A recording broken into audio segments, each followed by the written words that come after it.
Hi, everyone. Welcome to the AI and Big Data in Finance Research Forum. This is our regular monthly webinar time. Today, we are delighted again to have two really distinguished scholars with us. Svetlana Bryzgalova is going to present the paper on missing financial data. And as discussant, we're very lucky to have Guofu Zhou from Washington University in St. Louis joining us. Guofu has been a thought leader and pioneer for applying machine learning and AI in finance. So we're very glad that Guofu is here. Just to inform everyone, we have about 30 minutes for the presentation. And after 15 minutes or so into the presentation, we'll briefly pause to see if there are questions from the audience. And after the 30 minutes, we'll have 20 minutes of discussion, followed by 10 minutes of Q&A. That concludes the 1 hour recorded part of our webinar. After that, we encourage everyone to stay for an informal discussion as well. So with that, I'm going to give the floor to Svetlana. Sveta, please take it away. Great. Thank you so much for the kind introduction, Will, and for inviting to present this paper. This is a joint work with Sven Lerner, Martin Ledau, and Markus Pelger. So Markus is also in the audience, and he might be able to also address some of the questions via Q&A in the chat option. So firm-specific characteristics are crucial for so many different areas of asset pricing that honestly, I don't think I even need to explain that they're absolutely paramount to our decision-making. We use them to design investment strategies and risk factors, to create test assets, and we also study cross-sectional and time series predictability and test different models of returns based on exactly the same information set. However, there is one feature of this data that our team of co-authors feels that has been sort of swept under the table, and that is the issue of missing data.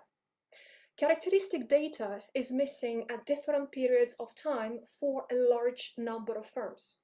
And this becomes particularly important when dealing with the multivariate challenge the literature is facing today. The current standard of dealing with the missing data may be actually quite biased. And the reason being, one popular approach is to simply select the subset of stocks for which we have all the characteristic observations. Or, if there is some past values available, we just assume that information is stale and use the past values as an input for the current observation. Alternatively, quite often, we also just use some kind of cross-sectional average estimator. So, for example, if we're dealing with standardized variables, we would just impute 0 as an average. I'm going to try to convince you in this paper that relying on these approaches is a really bad idea for a variety of reasons. So, what this paper is really about is a combination of several things. First, it is an empirical study of what is there in the structure of missing data, how big of a problem it is. Next, we're going to propose a novel way on how to deal with this issue. And finally, I'm also going to show you why it matters for asset pricing. Okay? So, first, let's look at the first contribution of the paper, which is establishing the stylized facts of missing fundamentals. We identify 4 key stylized facts. First, missing data is indeed a big deal. Almost all the characteristics have missing information for some stocks, and it affects large and small cap companies, young and old, successful and struggling financially. It is a particularly big problem if we want to have stocks to have multiple characteristics at a time. For a set of most popular and relevant characteristics currently used in the literature, only 30% of the companies will have them all observed at the same time. That is, missingness is a particularly severe problem whenever we have applications that require multiple variables to be observed at the same time. And if you were to focus on the firm date observations that have a full set of characteristics as it is needed in many different models, including linear regressions or machine learning applications, you would actually throw away 70% of firms, or 1/2 of the total market capitalization. Now, data is not missing at random. There is a certain structure to missingness. So for example, if I miss variable X, I'm also likely to miss variable Y, or if I miss it today, I'm likely to miss it tomorrow. Stocks with missing values also are more likely to be small stocks and have extreme realizations of some other characteristics. So the distribution of characteristics of stocks with missing data is quite often different from the one that we observe. Once again, characteristics are not missing at random. Both the probability and the value that you're not going to be seeing in the data are going to have a relatively complicated structure. We're going to establish some of the stylized properties of that too. And finally, we're also going to show that even in the simplest possible situation, returns depend on missing data. Stocks with more observed characteristics, on average, have higher expected returns. And it will also have an impact on even such simple strategies as decile sorted portfolios. Okay, so that was the first contribution. At the same time, there are lots of different tools that potentially you could use to impute all of those data. So let's say you could take your favorite machine learning tool, and why don't I just try to predict the missing variable based on some other observable characteristics? So the truth is, if you train a model on only observed data, you actually need to make sure that what you observe on available data is also valid for the missing. And if missingness depends on the same variables that you have used to train that model, that creates a bias, a problem. We propose a new way how to impute characteristic data that will take into account all of those stylized facts that I have mentioned in the previous slide. In particular, we're going to leverage the information that characteristics are predictable, both in the cross-sectional sense and in the time series sense. Many of them are quite persistent. And we're going to develop a model that would allow us to leverage both types of information. Cross-sectional dependency is going to be explained by latent factors. Persistence is going to be captured by the time series model. And as a result, we're going to consider a combination of the input that comes from both of these types of information. And it's going to essentially endogenously decide in terms of which one is going to be more reliable, more efficient in terms of imputing the missing data, and combine them optimally in the best possible way. Our model is going to allow for very general endogenous patterns of the missing data. So missingness on its own can depend on time, on stocks, on characteristics, and on the features of the underlying factor model. And yet, despite all this flexibility, it's going to be a very simple, data-driven, and transparent way. Finally, we're going to look at how the method performs in practice.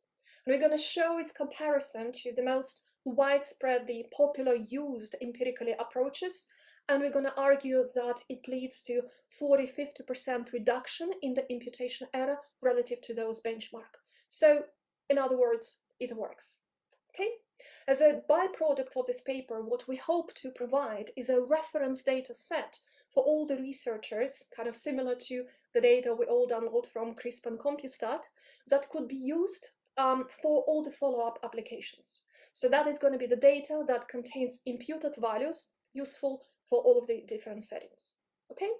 In the interest of time, I'm going to skip the kind of closely related literature, and I'm going to dive in directly into the paper. So first of all, what is the data that we're using? The data we rely on is very standard.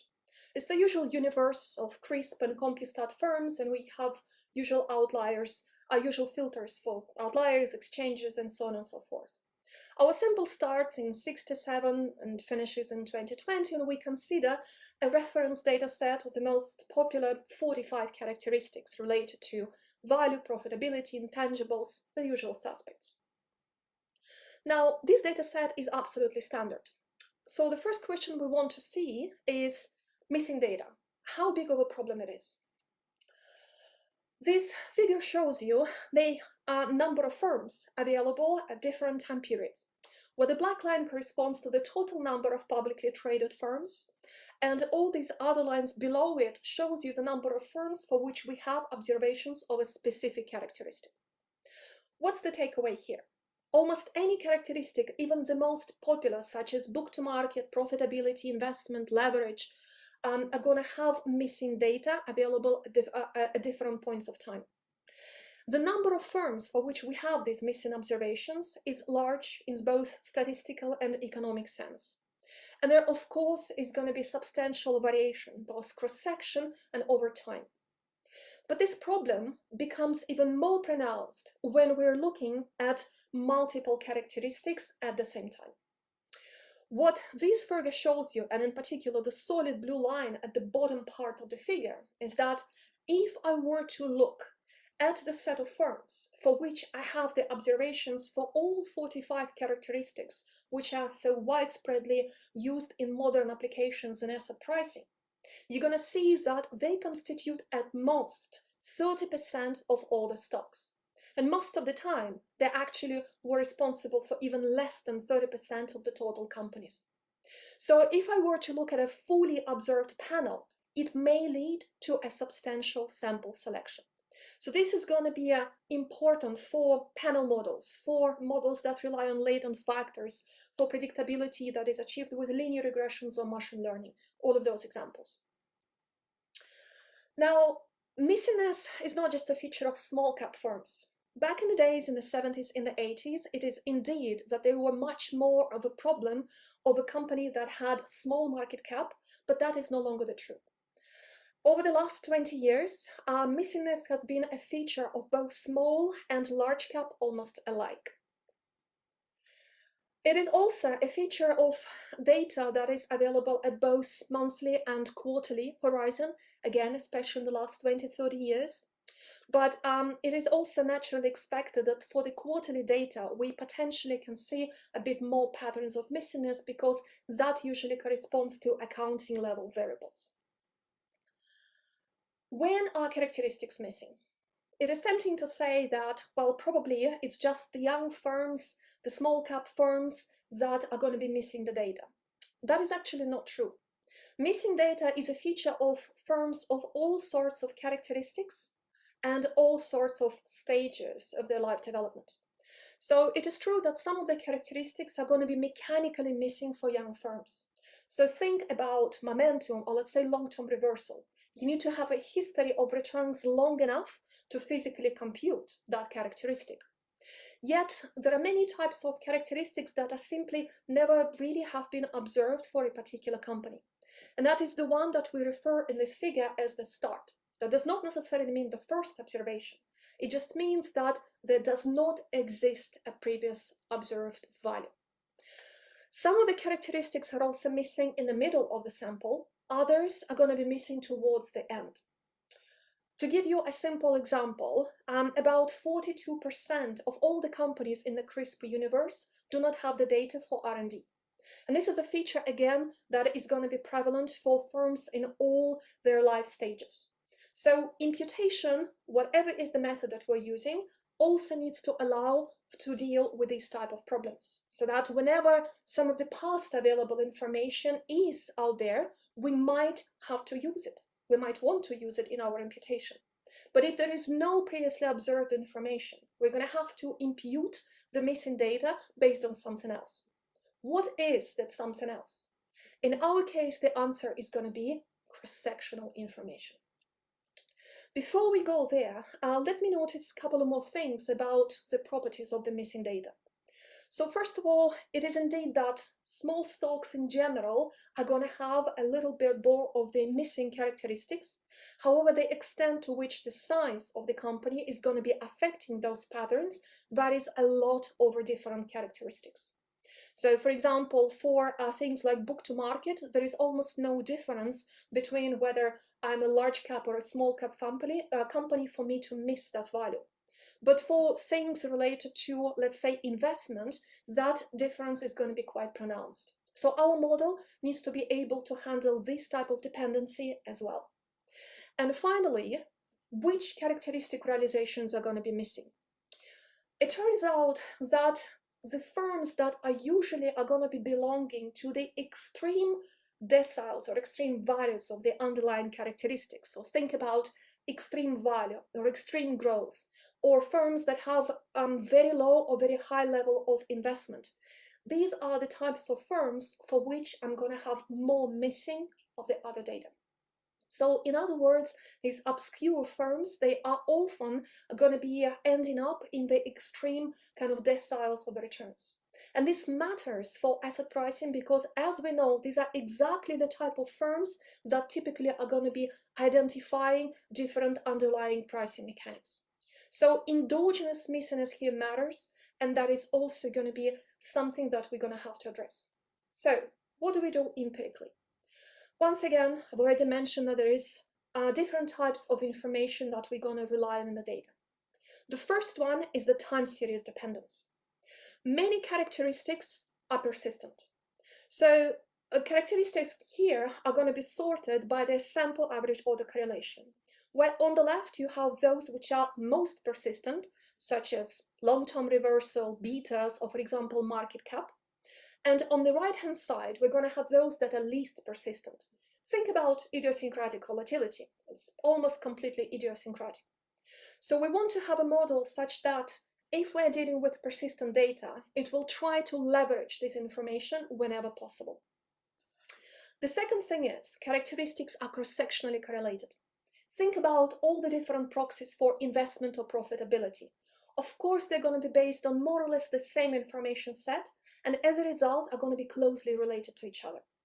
But this also means that if I were to just impute cross-sectional average, think about 0, I might be making a large mistake because a lot of that information is related to each other, and by looking at other features of the same firm, we might be learning whether it is a company that is high or low in investment, profitability, and so on and so forth.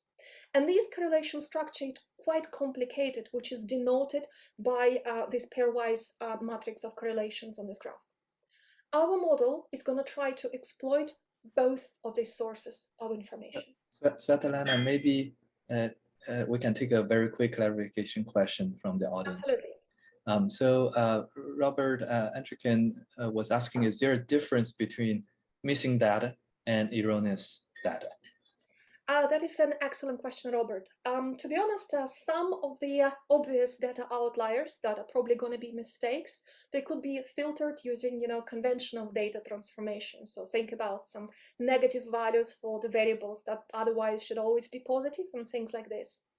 But in some cases, missing data is going to be just not available for institutional reasons.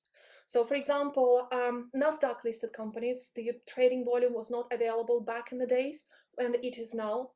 Or companies which have headquarters in other countries, they are not going to report with the same frequency, the same data, as you have companies which are headquartered in the US. Unilever is one of those because it is headquartered in the UK, and it's going to have a lot of the physically missing observations. And as I've already mentioned, sometimes it's sheer mechanical nature, let's say with long-term reversal, that we don't observe a particular characteristic yet. So to be honest, the reason for not having these observations, it varies. But erroneous observations are going to be some of those. Mechanical observations, missing them, it's going to be another reason. And some of it could also be endogenous, obviously, because we do know that companies which are either young or companies which are close to financial bankruptcy, they might be not reporting some of the information as well. So there is a whole plethora of different problems. We're going to try to provide a solution that's going to deal with all of them in a simple yet unified manner. I hope that addressed the question. Okay. So if there are no more clarifying questions, let me move on to the model. So our characteristics are going to be coming from a three-dimensional space, where the I is going to be referring to the stock, T to the time period, and L to the particular indicator of the characteristic, size, volume, momentum, so on and so forth. And we want to come up with a model that's going to try to tell us something about the joint behavior. And the first thing that comes to mind, especially whenever we're dealing with the variables which are cross-sectionally quite dependent, is a factor model. This is exactly the approach that also has been recently proposed in a lot of other papers on imputing various missing data. So we consider a model with an approximate factor structure. It's going to be very similar to the principal components. But what is going to help us with is that whenever we extract those latent factors, we're going to be looking at the data that is directly observable. And hence, we have these indicators for observable data that allow us to recover both the loadings and the underlying factors. Now, it turns out that this is a very general approach that is going to allow us to impute data purely based on the cross-sectional approach. And there is asymptotic theory behind it that was developed by Markus Pelger, our co-author, in a companion paper, which is currently conditionally accepted in the Journal of Econometrics. This is actually a really good description of the data, because even if one were to, let's say, mask some of the observed values and see how this latent factor model is going to be predicting them out of sample, it turns out to do quite well. And even a small number of factors are able to achieve a really good performance whenever we try to recover sort of artificially missing data. The distribution of missiness, as I've already alluded, in the first part of this talk, is definitely not random. And that means that if I were to look at the general correlation of the underlying data and the distribution of it at any particular time period, so the graph on the left shows you the data for April 1981 is just one particular example. You clearly see that it is not missing at random. There are blocks, there are relationships between them compared to the purely missing at random assumption that you observe on the right. So the underlying factor structure here is key. What are the types of missiness that our model can and cannot handle? So first of all, we do not assume any assumption on the temporal structure, the different factor model for different time periods. So it can be very flexible on that dimension.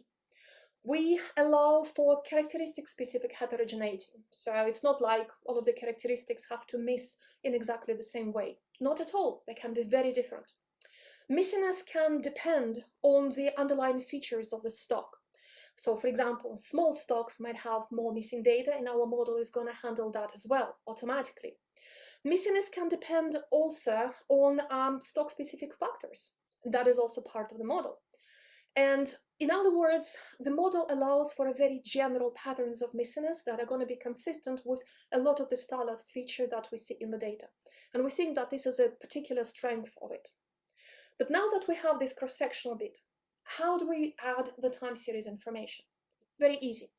We're looking at the available history of the particular characteristic and then combine them together in a linear model.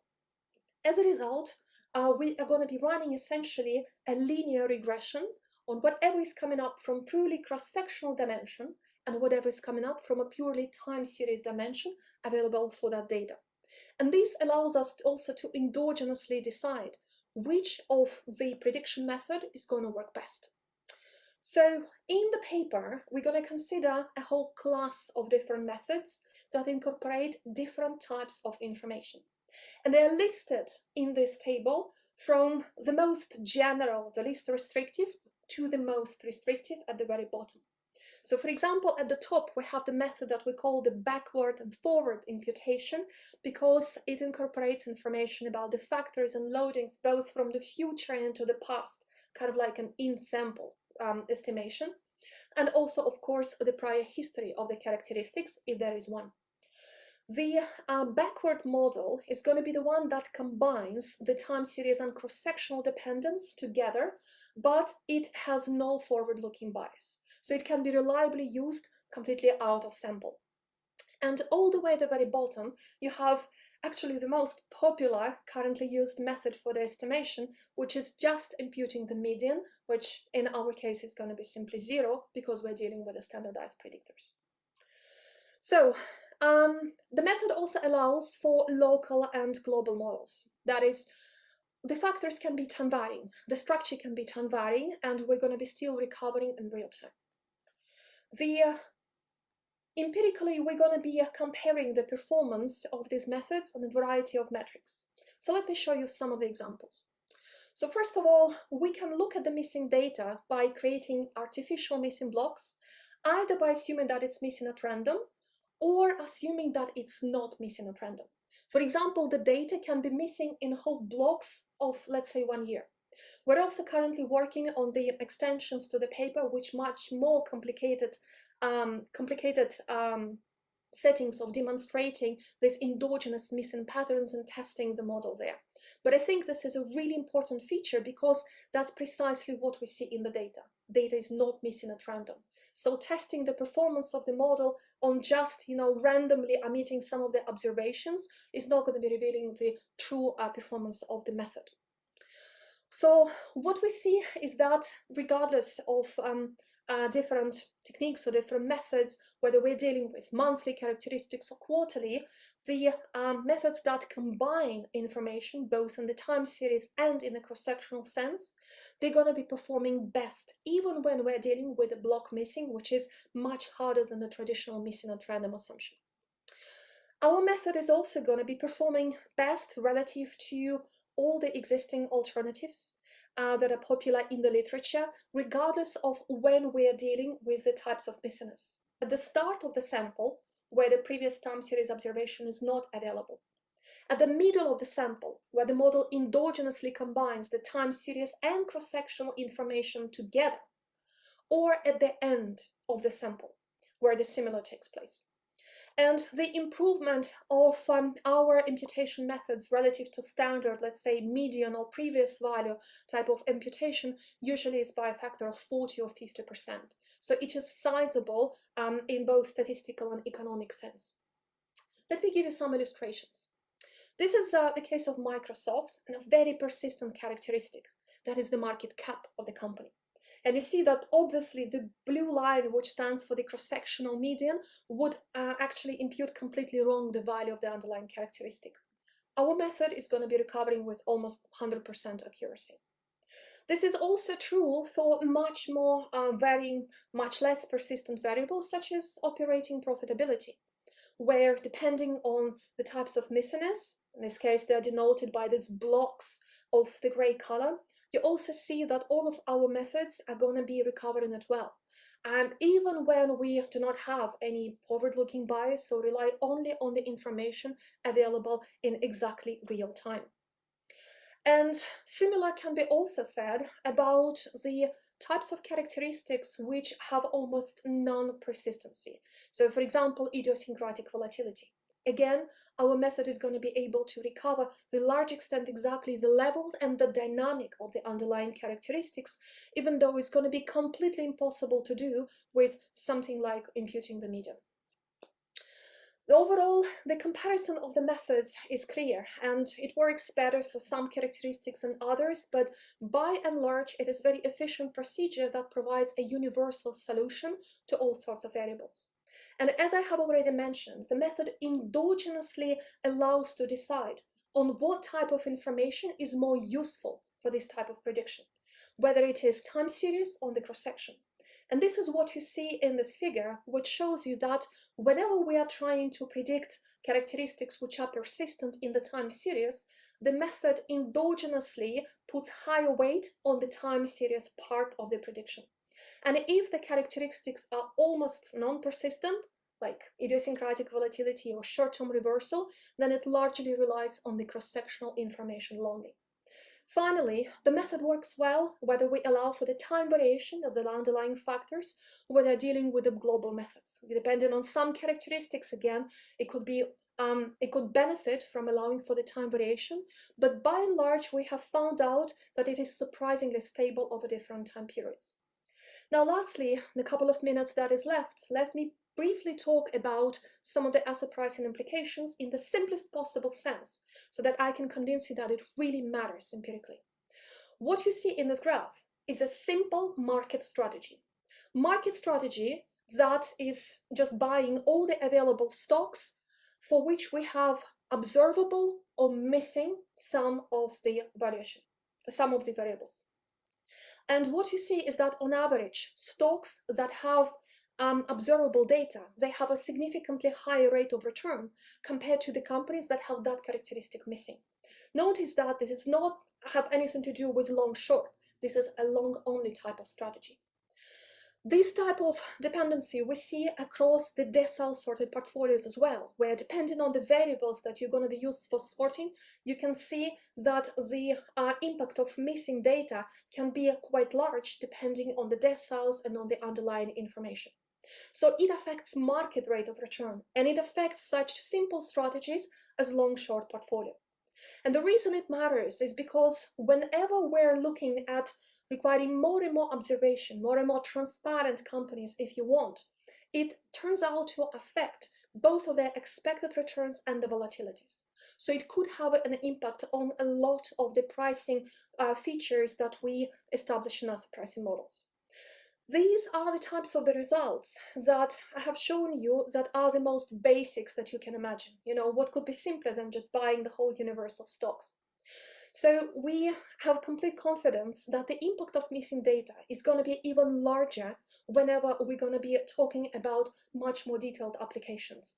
Think about prediction with the machine learning, think about using panel data to study cross-sectional predictability of the asset returns, and many other techniques that require not only 5 variables being observed at the same time, but all the wide cross-section of the characteristics. So let me briefly conclude. In this paper, we try to provide a systematic study for the patterns and the widespread nature of missing data in characteristics, which is integral for asset pricing in many different applications. We show that the problem is really pervasive and that it affects even such simple investment strategies as market-wide investment or, let's say, decile sorted portfolios. But the patterns behind that missing data are very complex in both time series and cross-section. And the data is clearly not missing at random. We have proposed a novel method that could be used to impute missing characteristic values in a very simple and parsimonious way that allows for that endogenous patterns of missingness and that allows to incorporate and be consistent with all of those observations that we have established in the data. It is easy to use and it can handle both time series and cross-sectional type of information. It works much better than all the existing popular alternatives we have been using in the literature so far.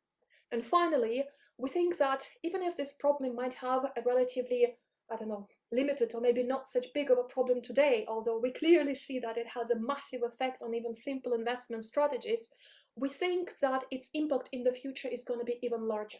Because as we live in the world of big data, more and more characteristics and observations and firm level data becomes available, thinking about the unbalanced panel, thinking about the missing data and how to deal with it in all sorts of applications is going to become even more important. Okay, thank you very much for your attention, and Guofu, I really look forward to your comments. Thank you, Svetlana, for the fantastic talk. Definitely a very important topic. It seems that you've already gotten a list of really impressive results here. Guofu is our discussant for the paper. Guofu, the floor is yours. Yeah.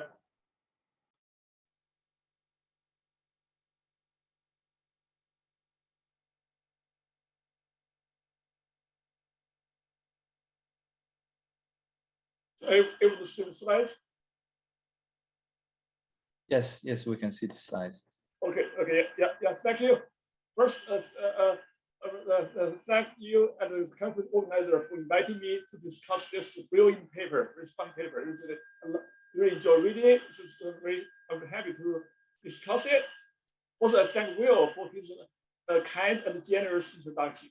Okay, now let me move on to this paper. The first question is there really a problem of missing data, right? Svetlana did a good job for the importance of the problem, the widespread of the problem. Here, just go the same route, summarize in my view from the most important pictures. Number one is that you see the number of stocks over time up, going down, but then the huge number of stocks still missing. Okay, a fraction of the number of stocks still missing some of the major firm characteristics. So this problem really is pervasive. But if you look further, this gives you the reflection. Okay. All this book to market, profitability, this important characteristics which help us understand asset pricing, but a huge number of missing. So the problem is really severe and pervasive. Of course, that is the percent problem. Is that we care? Is that important? Well, we know in finance that the thousands of papers which rely on firm characteristics. Okay, for example, the farm 23-factor model, Nobel Prize winning model, many factor models, all based upon firm characteristics. Also, we have hundreds of anomalies are built upon firm characteristics. Also, we have like the empirical corporate and accounting areas. Also, we use a lot of firm characteristics. So it's really, then you can see because there's so many important studies rely on this data. So anything one can do on this data set can be really incredibly useful and important. Now, also move further, one thing about with modern days with machine learning, that what's the impact? Okay, of course, if we don't deal with this data problem, we may have overestimate. Okay, what about machine learning? Can it be kind of survive without this data problem? Answer is no. Okay, with machine learning, not only rely on panel data. That even if you do not rely on panel data, then you need even improved regression. You need all the characteristics. Okay, then you start to selection bias. So that's a problem. Okay, even with the most advanced methodology. However, there's some exception. There's one paper by Han and his co-authors, which include me and others, that actually if you do univariate cross-sectional analysis, use an assembly method. In this case, actually don't have to fill out the business data. As long as there are some firm characteristic there, they can replace missing forecast by other forecasts available. Actually, this method is very competitive. It's interesting for people to know that it's competitive to neural network, which has shown by Gu, Kelly, and show that that neural network is one of the best methodology in cross-sectional forecasting. Okay, a subsequent work, of course, the subsequent work which are improving and doing substantially advanced by Markus and Will. They have their work. Okay. Actually, by the way, let me do a literature small correction. A lot of people cite papers saying that in machine learning all started like from year 2019. The finance we have major publications. Actually, which is not correct. That the early paper by these three guys, they did applied lasso inlet machine learning in finance back in like 2013. Okay. Well, we may have papers earlier. Actually, practitioners might have used earlier too. That's why I emphasize here is for academic study, and perhaps I only check the top journal. That's one caveat. Okay, I put it here just say that our learning, our understanding about machine learning can go far back. Okay. Now come to this paper. What is this doing? In my view, because of the missing data, the problem is so important, so pervasive. Even myself is guilty. I didn't try to solve the problem. The problem was so hard when I was looking at that problem. I was kind of scared away. I'm glad to see there's such a paper to solve such big, like decades old problem. So in that sense, I would call it path breaking. Because nobody sees this problem, nobody tries to solve it or was able to solve it at least up to today. Somebody's able to solve it, so it's really path breaking. I think it has huge impact for the future. So that's my big takeaway from this paper. Also, by the way, I want to mention another paper by these people, by Pelger and his co-authors, which I think provide a different, unique perspective. Anyway, both papers, in my view, are very good. They all provide, we need more insights, more methods to solve this big missing data problem in finance. I think all are welcome, in my view. Okay. Okay, now let's say for this particular paper, I'm going to discuss, and now I have to focus on this paper. Okay. How does this paper solve the problem? Actually, the idea is very simple and clever. The idea is that, okay, you got the three-dimensional data set for firm characteristics. Let's just fix the time. Once we fix the time, we have got panel, the standard like, okay, NP by L matrix. In this case, then we can model it as a standard, the factor model into it. to see if there's a factor structure. So this is really the key. As it turns out that actually factor structure holds beautifully, very well. So that's really, I think this, I thought this was really a very cool simple idea. I wish I thought about it, but I didn't. Okay, they got it. Okay, yeah. So it's really nice. So the thing is that if you know the firm characteristic or some other observation, you can back out you can compute the converse matrix some type. You can back out all the factor loadings, etc. But the key is that even if you don't know, you have full observation of all the data, all the firm characteristic, then you can still do a very good job in estimating this converse matrix of the firm characteristic. That's this guy. And this estimation is robust in the various missing data assumption. So that's the swimming force. So intuitively, if missing a few values, it won't affect the converse estimation. As a result, you can replace this covariance, the old covariance, by this one, then give you consistent estimation in general. So that's really the big, I think, important econometric idea. So everything can pass through. Okay, so that's what I take it as a cool idea. Okay, does it really show impact in the real data set? Answer is does. You look at what they have found that with their approach, the error is pretty small. Okay, on the sample. Okay, the best among all the methodologies available. Okay, so it's kind of pretty cool. Really does work as one would conjecture it. But also look at the asset pricing restriction. Okay, just saying that you look at the sort portfolio by important firm characteristic. Just really want to say is the following, that once you say more and more firm characteristic, the Sharpe ratio will be totally different. In the sense, if you have all the data without the data, okay, you observe the data with their imputed data. Here, for example, with imputed data, you get Sharpe ratio here, okay. With observed data, then Sharpe ratio here. So it's a huge difference. Okay? So essentially telling that this is very important for us to understand anomaly associated with any firm characteristic. Help us understand the fact risk premium associated with any given factor. Okay.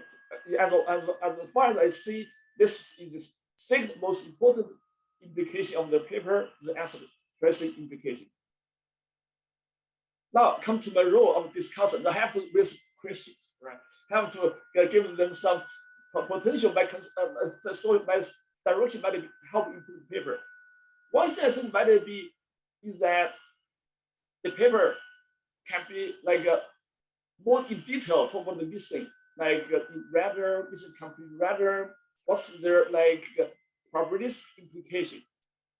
The paper discussed all the issue, but not as much as detail. I think it would be more detail, be useful for the somebody apply, understand more. Okay. In particular, for example, it is a rule of thumb you can give. For a fixed firm, how much data can I miss? Can I miss 50% of the data? Okay. Or give the firm characteristic. What's percentage of firm? This should not miss.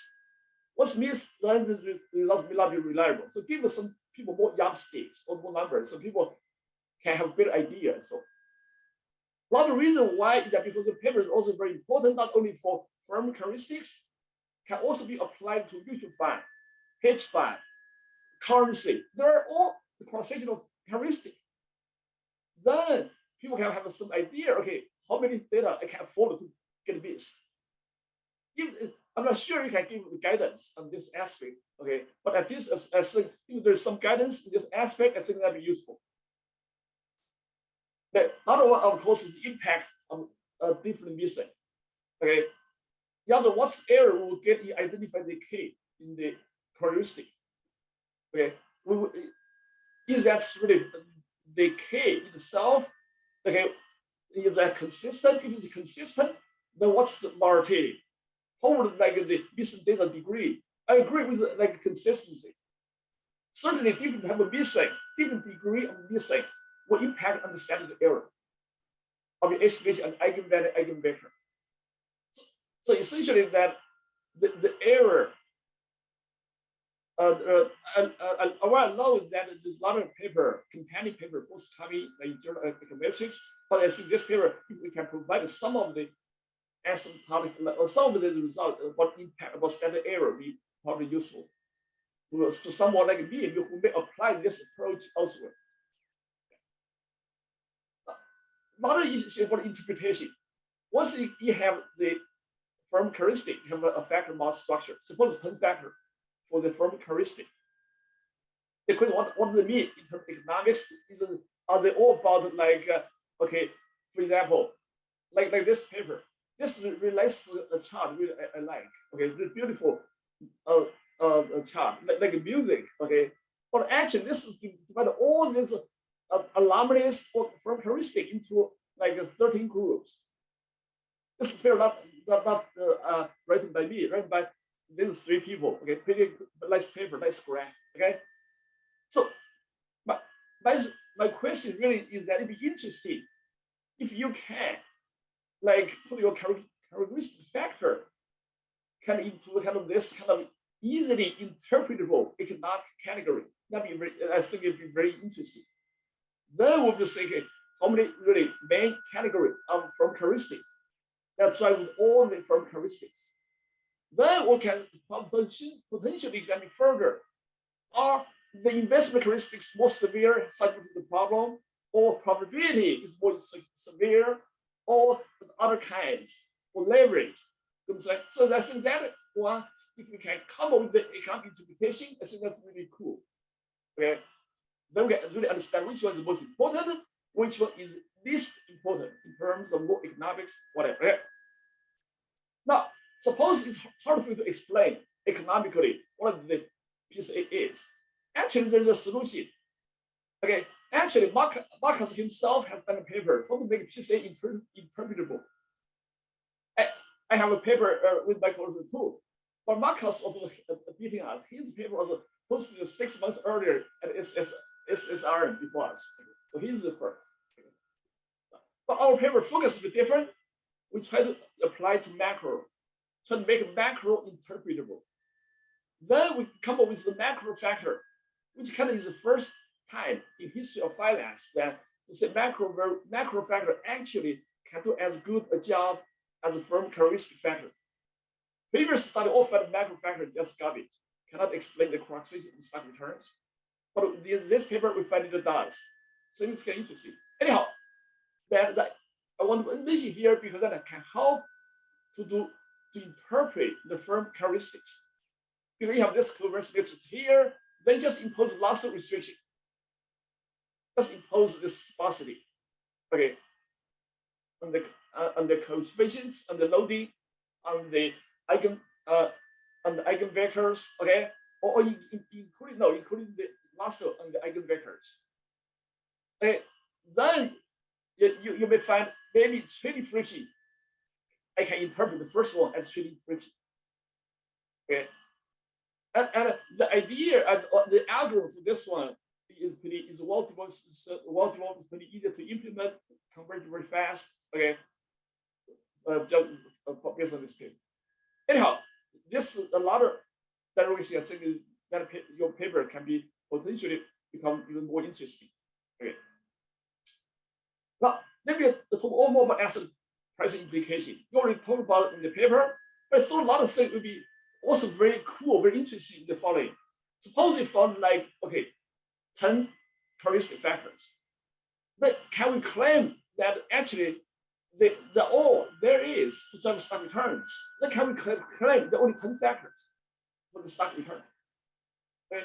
It might be, okay, but we don't know yet. Okay, or there's only category of anomalies. From your characteristic analysis, you can infer about what will happen in the stock market without directly analyzing the stock market.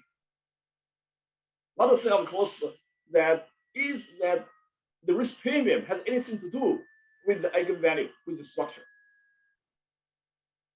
okay, of the firm characteristic. Okay. Then you have various imputation methods. Then you compute them in terms of mean square error. Then you ask, okay, what would be the error if we, in terms of asset pricing, in terms of the explaining power for stock return? That maybe it give you kind of a more like supporting conclusions from asset pricing point of view. I think that your approach are likely to do very well. That in all these aspects, but it'd be nice to see that you show that in the paper. Okay, I think that should be really like a bigger paper, much more impactful, or really already highly impactful. But it's probably how. Another point is timely forecast. Okay, what is people in the studies literature is a few months lagging our data. Worry about that. We cannot lag only 1 month because for fear investors don't observe it. Actually, my view is that with your imputation, probably it's no longer necessary. Investors should forecast stock return. Okay, using the time information. Whatever end of this month, I'm just going to forecast whatever is going to happen next month. Okay, there may be some information might be not available. That only probably a small fraction. With your imputation method, probably can prove it doesn't matter.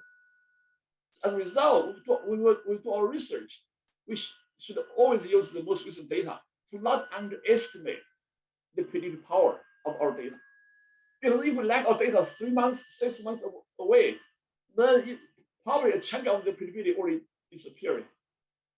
So I think it just seems like really what you are doing, I think it also can help in this aspect. Of course, it can address all these issues in your paper, but just this maybe really has an impact for your paper or for your follow-up paper or for someone else. I think that's one advantage, one usage of advanced in-business data. We can use this advanced to do something else. Okay. A lot of things, a lot of paper we may consider about the site. Okay. Actually, one paper by these 3 people that do FOMC. Somebody asked, what does FOMC have anything to do with business data? Yes, it does. Okay. Because in option pricing, there are business data. You miss the most option data you need. In this paper, we need an expiration right after the important meeting. Okay. In early years, this is a bigger problem. What this paper did is really just matrix completion to get that data, to impute that data. I think it'd be interesting for you to mention, okay, there's option pricing also literature, also the business data. Somebody will use some ad hoc approach, okay, to solve that problem. Okay, of course, then you have the most general approach that maybe apply there too. Just that to show like the impact of your paper. Also, by the way, as I read your paper while I was preparing for the discussion, I saw such a nice paper. Also, I cited your paper in our paper too. We got our proof just last weekend, just this past few days ago. No, just in time we study your paper because we want to let people know this generic approach. Okay, I think that we just read that people can get more informed on each side. Okay, various methods. So that's pretty much all my discussion. So overall, I think the paper really is thought-provoking. Got a lot of nice, impressive results. I think it really has wide applications. It can be applied to bonds, foreign exchange, mutual funds, etc., etc. So that will conclude my talk. Overall, really enjoyed it. I urge everyone to read it and apply it. Thank you. Thank you, Guofu, very much for the discussion. So I'll give the presenter Svetlana some time to respond if you like, and then we can open this up to the audience for questions. Sure. So first of all, Guofu, thank you so much for wonderful comments, really insightful and very helpful for the paper going forward. Let me address a couple of points I thought might be kind of important to talk about. So the first one is related to the underlying factor structure. and the fact that some of those latent factors that we use for imputation, like it is absolutely important to really interpret. I completely agree with this, and which is precisely why we also try to see what exactly they try to capture. So for example, factor 1 to us, based on the loadings, looks a bit more like a kind of high volatility, because that's the sort of characteristic it mostly picks up. Or if we go to, for example, factor 2, that's clearly value, because that's exactly the sort of loadings that are getting identified there. Or factor 3, in our case, essentially seems like it captures profitability. So we absolutely, I completely agree that we should talk about this more and really highlight the kind of economic interpretation from where, you know, that cross-sectional predictability is coming from. One thing that I would also like to mention is that that I would also like to mention is that when we are looking at the type of the asset pricing implications, I think it is important to make a distinction between the type of factors that are going to be useful to describe a cross-section of asset returns and the type of factors that are going to be useful in describing the dynamics of the characteristics. And in fact, we're going to make a claim that we don't show in the paper yet, but we are kind of working on that exactly because the paper is kind of becoming, you know, longer and longer as we add additional results, is that actually these are going to be quite different factors. So whatever is best in explaining certain types of characteristics does not necessarily is the stuff that carries the highest risk premium. And going forward, we actually need a model that could try to combine, you know, this information from the characteristic space into the asset pricing implications as well. But regarding like everything else that you said, we completely agree. There is lots to do, lots to definitely look at. And once again, thank you so much for all the feedback. Really appreciate it. Thank you, Svetlana. I think we still have time for 1 or 2 questions from the audience. Feel free to type the question in the Q&A, and also from our panelists, if you have comments. You know, I'm going to use my position as host to ask a question. Just taking us, you know, the execution, everything is truly amazing. Taking a step back, could you just tell us a little bit, you know, the title is Missing Financial Data. What is very unique about financial data here that would prevent the framework being used elsewhere in social science, in economics, for unbalanced data that have missing data? Is that the factor structure in the background, or maybe it is very generically useful, which would definitely, you know, amplify the influence of the study? That is an excellent question. Indeed, missing data is a feature of a lot of the different areas, you know, micro, macro, or not even, you know, thinking about all the other real-life kind of applications in biology and so on and so forth.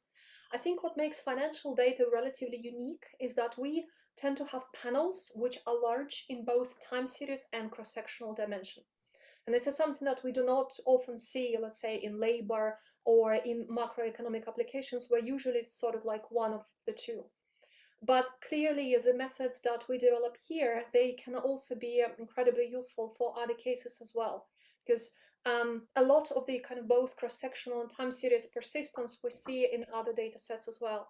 So definitely, we think that there is going to be a lot more discussion going forward on what type of imputation methods are going to be useful in different applications. And one thing that makes financial data also quite interesting is the patterns of missingness. So we definitely see that it's not missing at random. We can document a wide range of different violations of traditional assumptions. So having to think about sort of, you know, what is it, the problem that we have to tackle in the first place is also what led us to the development of this method. Some of the standard alternative techniques, they were simply not applicable for the type of missingness we observe in finance. But lots of things to think about, and it's a really, really important issue. I completely agree. Makes a lot of sense. Well, thank you. And let's see if there's any question from the audience. And I just want to remind everyone that after the formal recorded session, we do have a informal discussion for another 10-15 minutes where everyone can be upgraded to the panelists. So there is one question in the Q&A. We can quickly take a look. Oh, I think it's the one that's answered. Okay, that's great. So, with that, I'd like to also thank our speakers today. We should give Svetlana and Guofu a big round of virtual applause. I'm trying to see if I have that option here. And we would like also to announce our next ABFR webinar. So this is going to be on May the 26th. Actually, Leah Stern from University of Washington in Seattle is going to present her work on venture capital misallocation in the age of AI. And our discussant will be Arthur Cotwack from USC Marshall. So with that, I'm just going to conclude today's session. For those who would like to stay for our informal discussion, please stay in this Zoom room while we upgrade you to the panelists. Thank you, everyone.